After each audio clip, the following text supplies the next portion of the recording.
Hello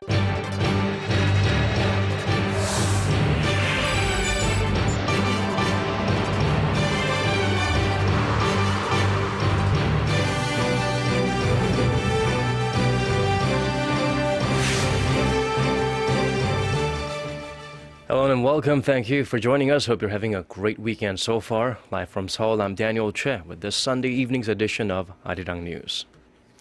The Korean government has announced an ambitious plan to attract billions of dollars in new investments to boost the country's tourism industry. The plan includes the construction of two new $930 million mega resorts with casinos and other luxury facilities. Our Ji Myung-kil starts us off.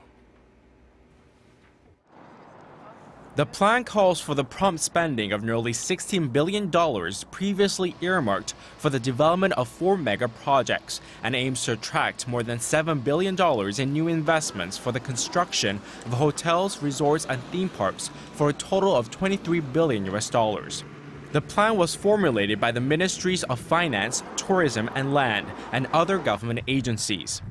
One of the 4 mega projects would develop the land in the U.S. Army's Yongsan garrison in central Seoul. The other projects would develop land once used as the headquarters of Korea Electric Power Corporation, build auxiliary facilities for cogeneration plants in new towns, and expand OLED display assembly lines. To boost the country's tourism industry, the government will build 2 resorts with new investment targets of nearly $930 million each. The resorts will have hotels, conference halls, fine dining, shopping malls, leisure and sports facilities, medical facilities, and casinos, which will only be open to foreign tourists. The government says it will also aim to attract funds to expand the number of hotels nationwide to cope with the increasing number of foreign tourists every year. We expect some $1 billion to be able to construct 5,000 hotel rooms by 2017. The government also plans to authorize the opening of 4 new duty-free shops, 3 in Seoul and 1 on Jeju Island.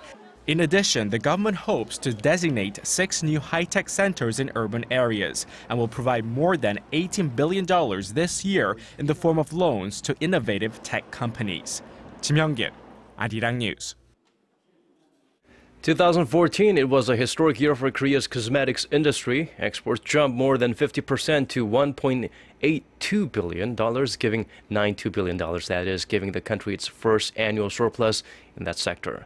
Squeezing into the international arena seemed like an impossible challenge for Korean brands at one point, with American, French, and Japanese brands firmly established in the minds of global consumers. But thanks to the Korean wave and the rise in popularity of Korean dramas and music, the popularity of Korean-made cosmetic brands has skyrocketed, with K-pop and K-drama stars promoting them. One of the biggest winners was Amore Pacific, whose stock jumped 122% last year on the back of strong exports. And local automakers Hyundai Motor and Kia Motors did not fare well in Europe last year. Data released by the European Automobile Manufacturers Association shows the automakers each saw their market shares in the region slip 0.1 percentage points in 2014, coming down to 3.3% and 2.7% respectively. Even with a combined share of 6%, it still wouldn't be enough to keep up with European powerhouses like Volkswagen, PSA Group, Renault, Ford, and BMW. The association cites a weak yen and aggressive marketing and sales efforts by Japanese car makers, including Toyota and Nissan. The 2 Japanese automakers enjoyed market shares of 4.2% and 3.7% respectively last year. North Korea says inter-Korean talks will not happen if South Korea continues its planned military drills with the U.S. The North's state-run paper, the Nodong Shinmun, reported on Sunday that Pyongyang will not hold talks with the South or the U.S. if the annual key resolve and full legal military exercises are held as planned in March. According to the paper, if the drills are cancelled, inter-Korean talks can proceed smoothly and peace and security in Northeast Asia will be ensured. Every year, North Korea calls on Washington and Seoul to cancel the drills, saying they are a rehearsal for a northern invasion. The U.S. and South Korea say the exercises are purely defensive in nature. North Korea's chief nuclear envoy is meeting with U.S. negotiators and security experts in Singapore in a bid to bring about progress in the impasse over North Korea's nuclear weapons ambitions. North Korea's negotiating team has reportedly shown a willingness to rejoin the long-stalled six-party talks. Earlier this month, Pyongyang told Washington that it would impose a temporary moratorium on its nuclear tests if Washington were to cancel a series of planned military drills with South Korea this year. The U.S., of course, rejected the proposal as an implicit threat and urged Pyongyang to show its commitment to denuclearization. The meeting in Singapore will continue through Monday. The comedy movie about the fictional assassination attempt on North Korean leader Kim Jong-un is apparently selling out on the streets of Myanmar. We're talking about that movie, The Interview, and swift sales of bootleg copies of the film have reportedly prompted North Korean officials to try and persuade Myanmar authorities to rid local shops of the film. Our Connie Lee has this story. The comedy, The Interview, is attracting attention once again, this time for its popularity in Myanmar. The movie, about a fictional plot to kill a North Korean leader Kim Jong-un, has caused quite the stir, with Pyongyang calling the movie an act of war and the communist state accused of hacking Sony Pictures in retaliation. But now it looks like Pyongyang is trying to stop sales of pirated copies of the movie on the streets of Myanmar. The New York Times has reported that in recent days, the police, sometimes accompanied by North Korean officials, have been visiting DVD shops in Yangon, Myanmar's biggest city, to rid the shops of bootleg copies of the film. According to street vendors and shop owners, as copies of the movie began selling out, with some saying that more than 100 DVDs were sold in a day, the police started a citywide crackdown on sales of the movie and threatened anyone selling it. Now, copies of the movie, which were selling for about $1 for 3, have disappeared from the shelves of large DVD shops and roadside vendors. The report also quotes one DVD seller who says a police officer told her the North Korean embassy in Myanmar had provided a list of shops selling the film. However, Myanmar's information minister and a presidential spokesperson says the crackdown is not targeting a specific movie, but only targeting pirated DVDs. The Interview was released online and in a limited number of theaters in the U.S. at the end of last year. But aside from the bootleg copies, it has not yet officially been released on DVD. Connie Lee, Arirang News. Moving on to other stories, Japan, in its continued effort to try and erase its shameful past in history, even tries to reach out to textbook makers in the United States, and they were flatly rejected. And it seemed like there could be more efforts in that country to, support such movements. A recent post online by a professor in Japan has raised concerns about efforts in Japan to reinterpret history. Shiro Takahashi, a professor at Meisei University and the director of the Japan Institute for National Fundamentals, claims to have visited the United States for a survey on the comfort women issue. Takahashi says there have been erroneous representations and fake photos regarding Japan's wartime sexual slavery and the Nanjing massacre even used in history books, the Canadian Museum for Human Rights, the Washington Post, and the Asahi Shimbun. He reportedly met with the Japanese consul general in New York to discuss the measures to be taken.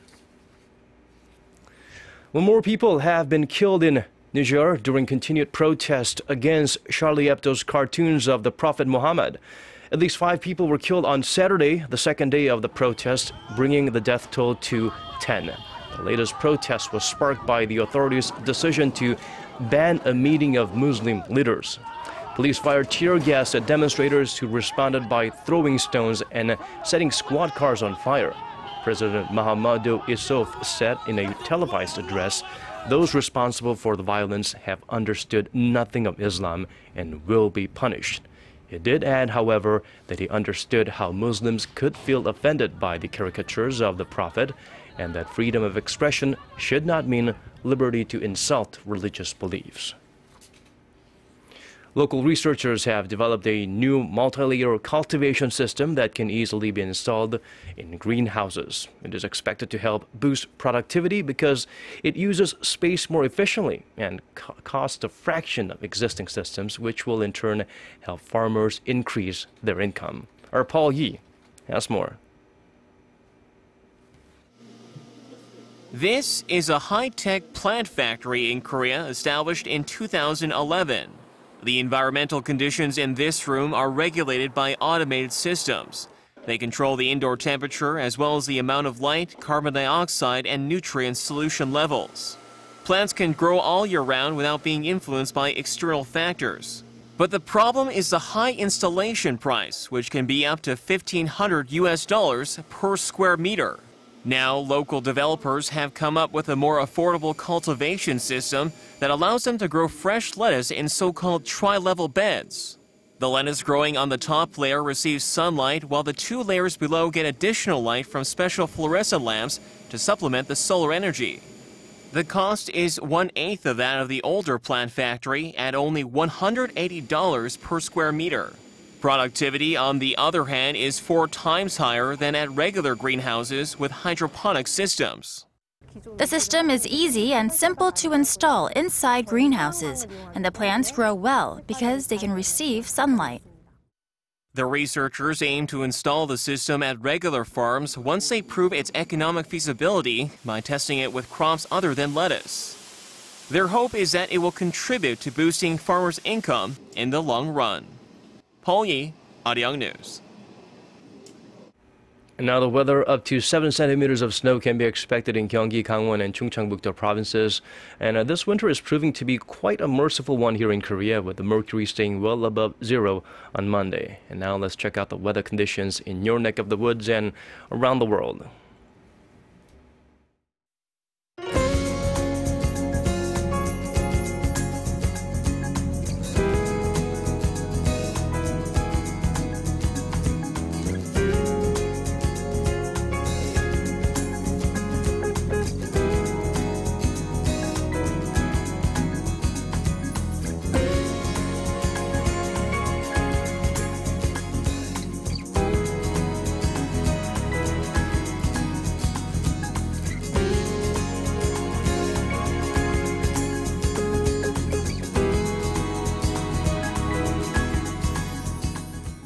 And this is the end of our newscast. We have more coming up at 10 p.m. Korea time, so do join us then. For now, thank you for watching.